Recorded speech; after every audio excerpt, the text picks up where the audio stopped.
हरद्वार किंवा हरिद्वार म्हणजेच मोक्षद्वार. हिंदूंचे जे 7 पवित्र तीर्थ आहेत त्यापैकी एक म्हणजे सप्तपुरींपैकी एक. गरुड पुराणामध्ये ज्याचा 16व्या अध्यायात म्हटलं आहे ज्याबद्दल अयोध्या, मथुरा, माया, कांसी, कांची, अवंतिकापुरी, द्वारावती, कैव सप्तेत मोक्षदायिका. यातील माया म्हणजेच मायापुरी म्हणजेच हरिद्वार. प्रत्येकानं आयुष्यात एकदा तरी पाहावं असं हे ठिकाण. अजून एक ठिकाण आहे ते म्हणजे रायगड. आज ही तीर्थ आहेत त्याच श्रेय शिवछत्रपतींना जातं. म्हणून छत्रपती शिवाजी महाराजांना नमन करून आपण हरिद्वार बद्दल पाहू. उत्तराखंडला देवभूमी म्हटलं जातं. म्हणजे उत्तराखंडमध्ये जे 4 धाम आहेत यमुनोत्री, गंगोत्री, केदारनाथ आणि बद्रीनाथ यांना जाण्यासाठी जो मार्ग आहे तो हरिद्वार मधून जातो. म्हणजे देवभूमीला जाण्यासाठी किंवा 4 धामला जाण्यासाठी आपल्याला हरिद्वार मधून जावं लागतं. शिवाय हरिद्वार मध्ये म्हणजे त्याचं जे नाव आहे हरद्वार आणि हरिद्वार. तर हरद्वार, हर म्हणजे भगवान शंकर. हिमालयामध्ये जे शिवालिक नावाची पर्वतरांग आहे तिच्या पायथ्याशी असल्यामुळं किंवा भगवान शंकराचं केदारनाथ स्थानाकडे जाण्यासाठी जे द्वार आहे त्यामुळं हरद्वार. किंवा भगवान विष्णू म्हणजे बद्रीनाथ, त्या बद्रीनाथला जाण्यासाठीचा मार्ग हरिद्वार मधून जातो. म्हणून हरी म्हणजे विष्णू, हरीचं द्वार. आणि शैव मध्ये शंकराचं द्वार आणि वैष्णवांमध्ये हरिद्वार म्हणजे विष्णूचं द्वार असं म्हटलंय. म्हणजे हरिद्वार किंवा हरद्वार. आता अजून काय काय तर गंगा नदी गंगोत्रीला उगम पावते आणि ती हिमालयातून प्रथमतः जमिनीवर हरिद्वार मध्ये येते म्हणून गंगेचं द्वार. शिवाय त्या ठिकाणी कपिला ऋषींचा आश्रम होता. कपिला ऋषींचा आश्रम, तपोवन म्हणून त्याला नाव काय कपिलस्थान किंवा तपोवन या नावाने सुद्धा ते शहर प्रसिद्ध आहे. पुराणांपासून या स्थानाचा उल्लेख जो असतो तो आत्मा, मोक्ष, मुक्ती, निर्वाण यासाठी प्रसिद्ध आहे. आणि हिंदूंची तशी श्रद्धा आहे. म्हणजे या ठिकाणी स्नान केलं तर मोक्ष प्राप्ती होते असा उल्लेख पुराणांमध्ये नेहमी येतो. महाभारत त्याच्यामध्ये वनपर्व या पाठामध्ये ऋषी धौम्य युधिष्ठिराला भारत वर्षामधल्या तीर्थांबद्दल सांगताना जो भीष्मपुलतचं संभाषण केलेलं आहे त्यात हरिद्वारचा उल्लेख आलेला आहे. असा स्वर्गद्वारेन यत तुल्य गंगाद्वारेन संशयः तत्राभिषेक कुवीर्त कोटितीर्थ समाहितः पुंडरीक वाप्नोक्ती कुलसैव समृद्धेत उष्मैका रजनी गत्तत्र गोसहस्रफल लभेत सप्तगंगे त्रिगंगे शकावर्तेत तपर्यन देवान पितृच्छ विधिवत पुण्यश्लोके महीयते ततः कनखले स्नात्वा तिरात्रो पोषितो नरः अश्वमेधः वाप्नोक्ती स्वर्गलोकच गच्छति. महाभारतामध्ये वनपर्वामध्ये 84 ते 27 मध्ये सांगितलेलं आहे. आता पद्मपुराणामध्ये सुद्धा याचा वर्णन आहे. याचा अर्थ काय होतो? अर्थात गंगाद्वार म्हणजेच हरिद्वार स्वर्गद्वार के समान है, इसमें संशय नहीं. वहाँ एकाग्र चित्त होकर कोटि तीर्थ में स्नान करना चाहिए. ऐसा करने वाला मनुष्य पुंडरीक यज्ञ का फल पाता और अपने कुल का उद्धार कर देता. वहाँ एक रात निवास करने से सहस्र गोदान का फल मिलता है.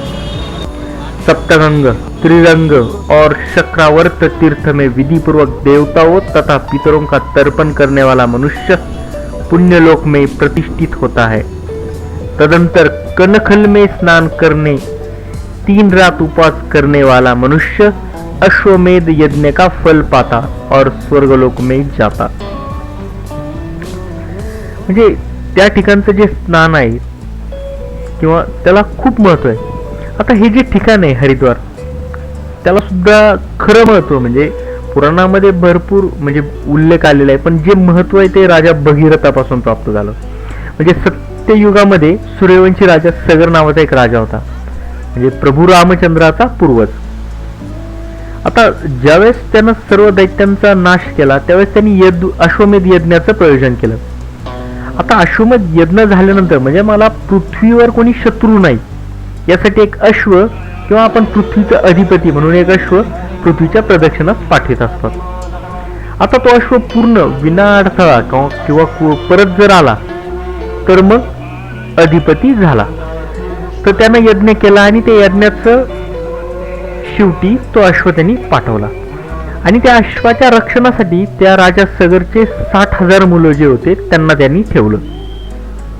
आता नेहमीप्रमाणे देवेंद्र जे स्वर्गलोकाचा राजा इंद्र त्यांना भीती वाटली तर त्यांनी काय केलं, जो तो अश्व होता तो अश्वाला घेऊन एक कपिल ऋषी नावाचे म्हणजे त्या ठिकाणी जे वास्तव्यात होते ते तपश्चर्या करत होते त्यांच्या आश्रमात नेऊन बांधला. तर इकडं सगर ऋषीचे जे मुलं होते त्यांना अश्व सापडेना. त्यावेळेस त्यांनी जो शोध केला त्यावेळेस त्या कपिल ऋषींच्या आश्रमामध्ये घोडा अश्व बांधलेला दिसला. त्यांना राग आला, त्यांनी त्या पूर्ण आश्रम उद्ध्वस्त करून टाकला. आता तपश्चर्यातून भंग झाल्यामुळं कपिल ऋषी चिडले आणि त्यांच्या क्रोधाग्नीने ते 60,000 मुलं जागीच भस्म झाले. तर जागीच भस्म झाले, एवढे 60,000 मुलं भस्म झाले. तर राजा जो सगर होता त्याचा नातू राजा भगीरथ म्हणू त्याला, त्या भगीरथाला ही हकीकत समजली. पण त्या भगीरथाने काय केलं, त्या ऋषींकडून उशाप मागितला. ऋषींनी जे सांगितलं त्याप्रमाणे त्यांनी काय केलं, गंगेची आराधना केली. कारण गंगा नदी तुला यातून वाचू शकते पण गंगा नदी स्वर्गात. मग तिला प्रसन्न केलं आणि तिला नदीला त्यांनी जमिनीवर बोलवलं.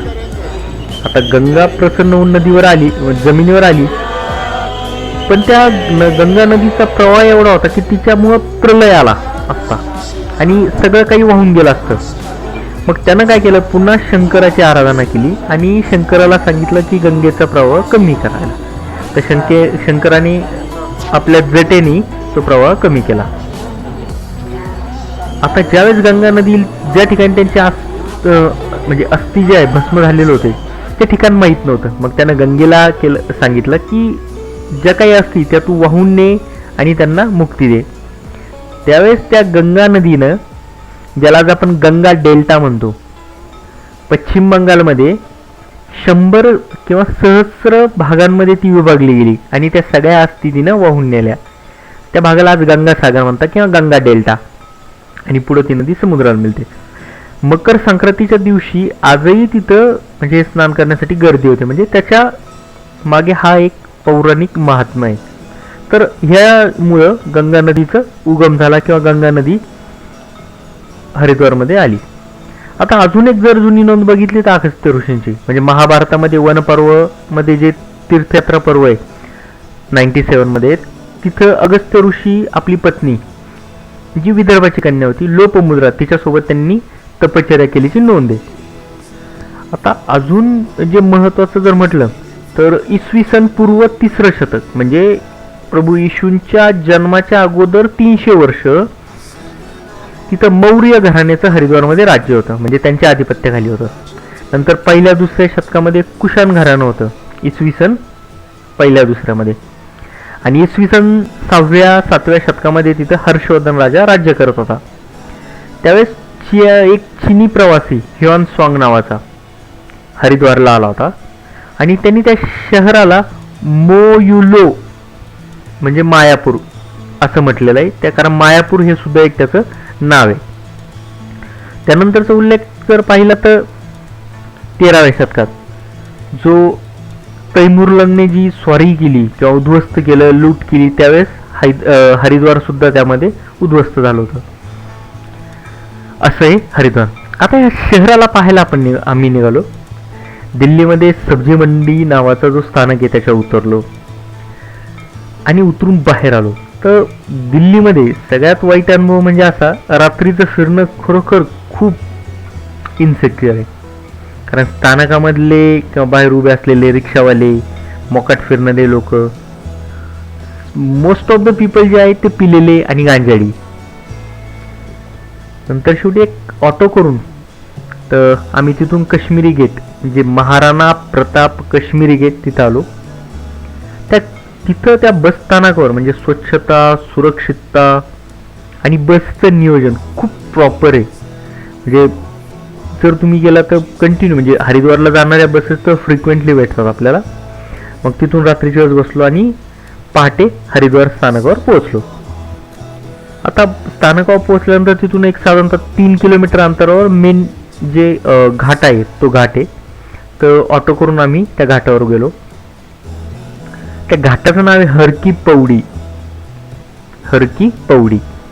आता त्या ठिकाणचं एक जुनं पौराणिक त्याला महत्व आहे.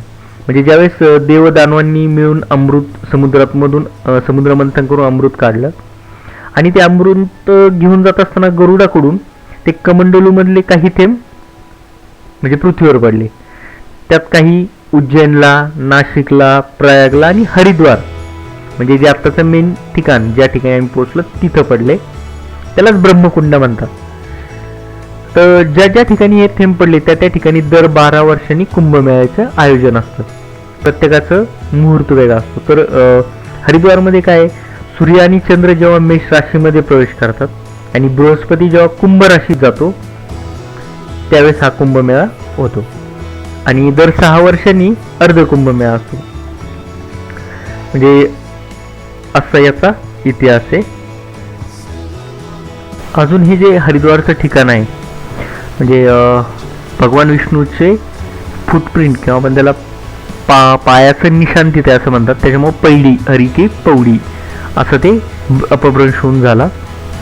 आणि त्यामुळे ती गंगा नदी कंटिन्यू त्या म्हणजे भगवान विष्णूंच्या पायाला प्रवेश म्हणजे स्पर्श करते असं म्हटलं जातं. आता पद्मपुराणामध्ये या गोष्टीचा उल्लेख आलेला आहे.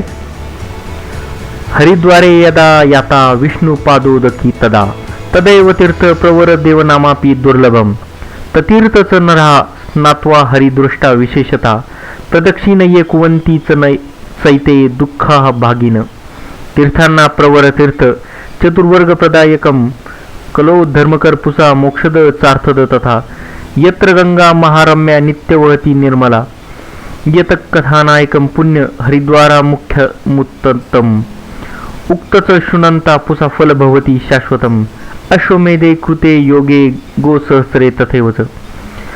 पद्मपुराणामध्ये उत्तरखंड 22, 18, 19, 25, 26, 27 भाग 4 मध्ये नोंद आलेली. मी रेफरन्स जे असतील ते व्हिडिओच्या शेवटी देईल.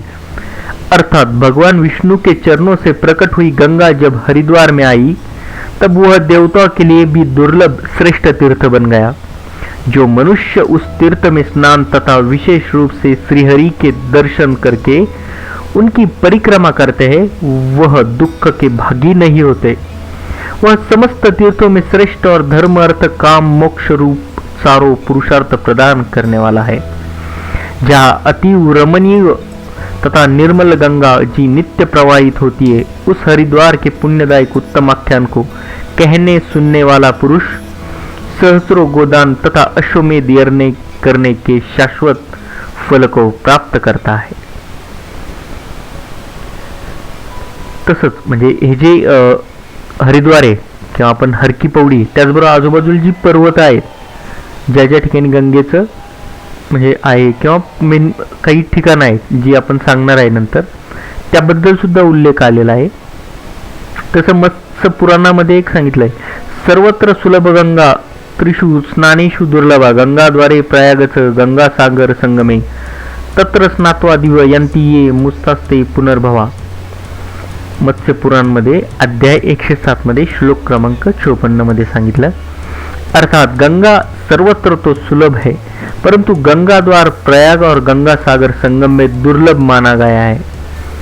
इन स्थानों पर स्नान करने से मनुष्य स्वर्ग लोक को चले जाते हैं और जो यह शरीर त्याग करते हैं उनका तो पुनर्जन्म नहीं हो अर्थात वे मुक्त हो जाते हैं. अशी ही महती सांगितलेली.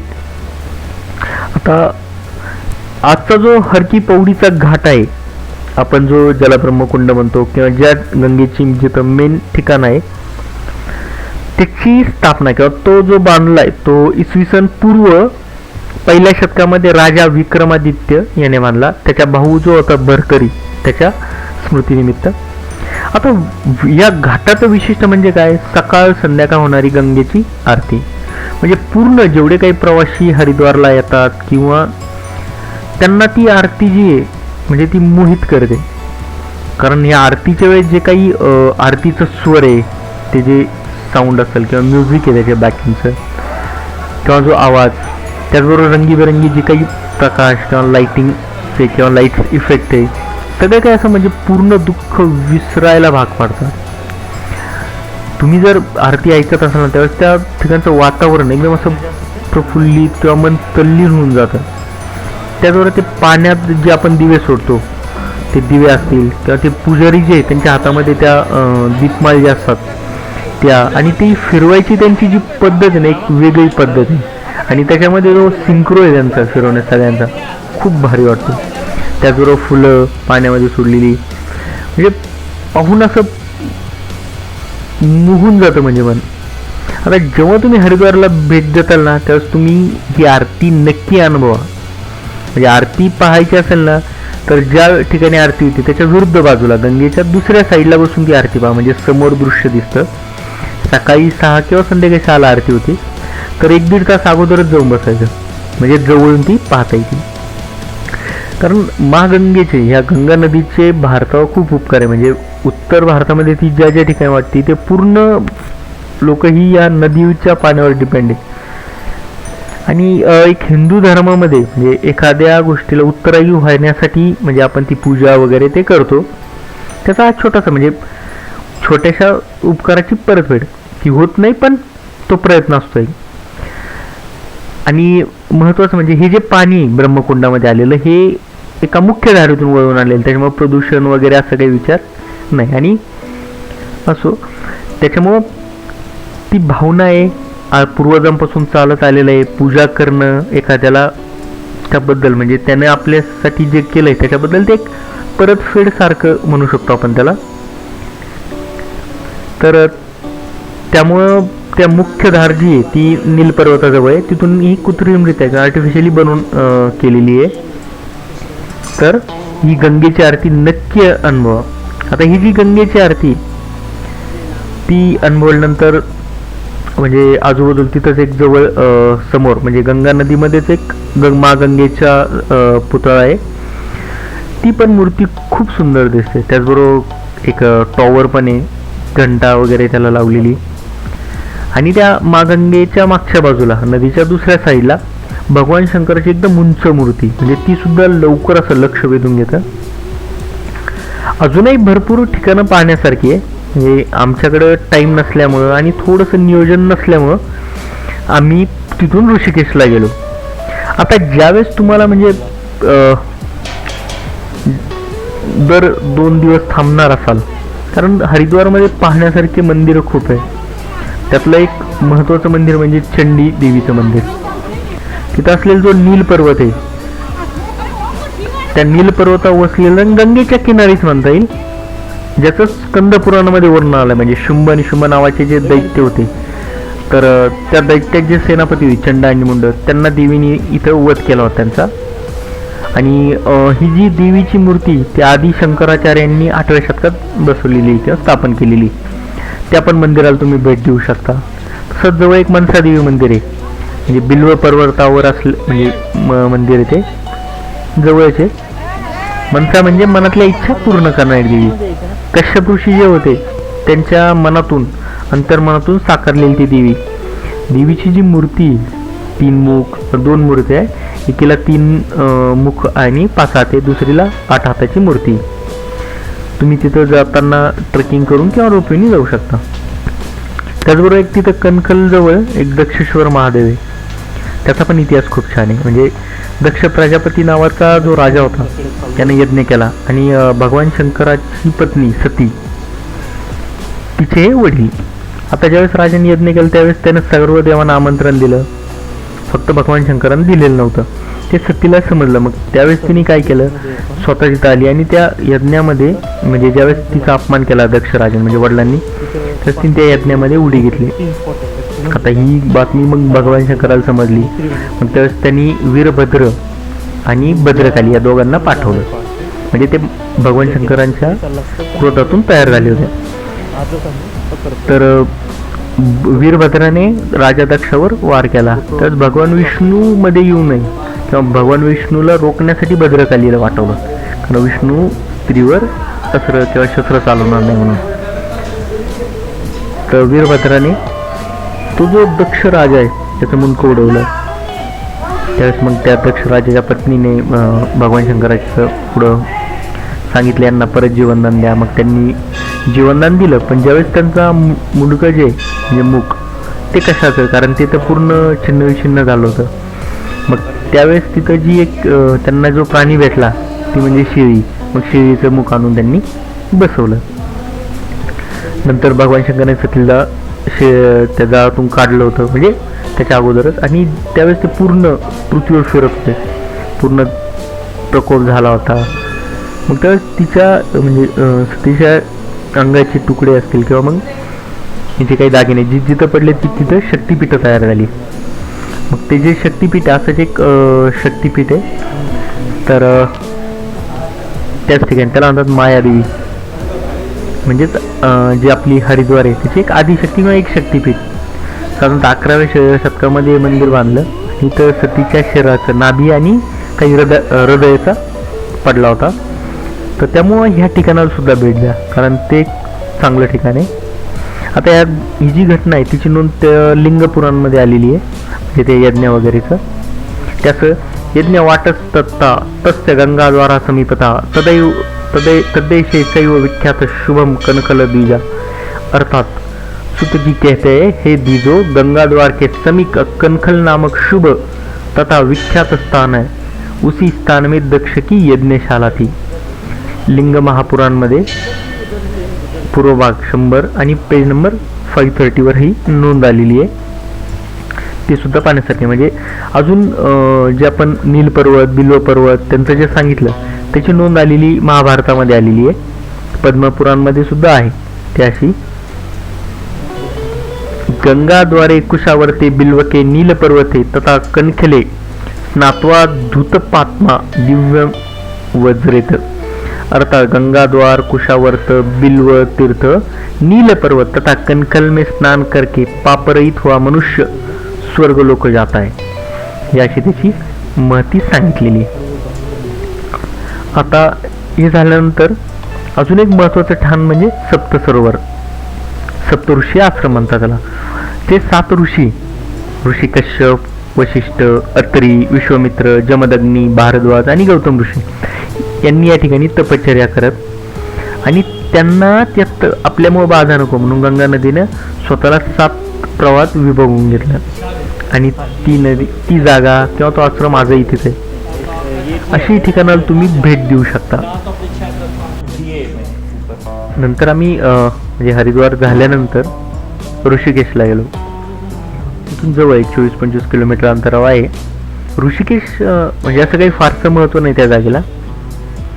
महत्त्व म्हणजे पौराणिक असं महत्त्व नाही, पण पर्यटकांसाठी ज्या काही सोयीसुविधा असतील त्या भरपूर आहे. आता इथं तसं पाहण्यासारखं काय काय.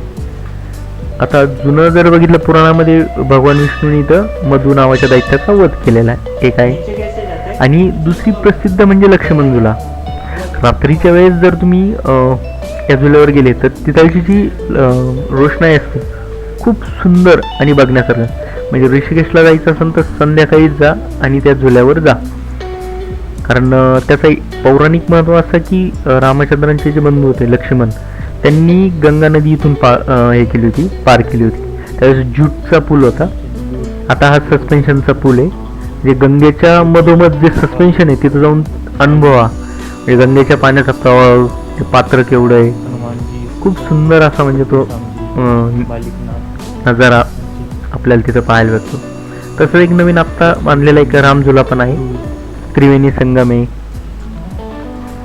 आणि प्रवाशांसाठी सुविधा असा की आयुर्वेदिक असेल किंवा योगा आहे किंवा स्पा आहे, वेगवेगळे रिव्हर राफ्टिंग किंवा ॲडव्हेंचर्स खूप आहे. त्याचबरोबर आश्रम, वेगवेगळे जे काही आश्रम पण खूप आहे. म्हणजे आणि त्या प्रत्येक आश्रमामध्ये तुम्ही जर गेले, एखाद्या आश्रमात जरी गेले तर आतमध्ये सगळ्या देवांची मंदिरं, त्यांच्या वेगवेगळ्या मूर्त्या, वेगवेगळे घडलेले प्रसंग मूर्तिरूपात कोरलेले, खूप सुंदर आहे. म्हणजे सगळे आश्रम जर वेळ असला तर पहा, पण एखाद्या आश्रमाला तरी ऋषिकेशमध्ये गेल्यावर भेट द्या. कारण म्हणजे हरिद्वार पौराणिक महत्व आहे, नंतर ऋषिकेशला आल्यानंतर, कारण आपल्याला पुढं केदारनाथ बद्रीनाथ जायचं असलं तर तोच मार्ग आहे. पण ऋषिकेशला सुद्धा थोडा वेळ द्या, तिथं पहा. ठिकाण तसं आहे. आत्तापर्यंत आपला हा जो भाग झाला त्यानंतर आपले 3 पार्ट येतील, म्हणजे केदारनाथ, तुंगनाथ आणि बद्रीनाथ. ते पण आपण पुढे कंटिन्यू करतोच आहे.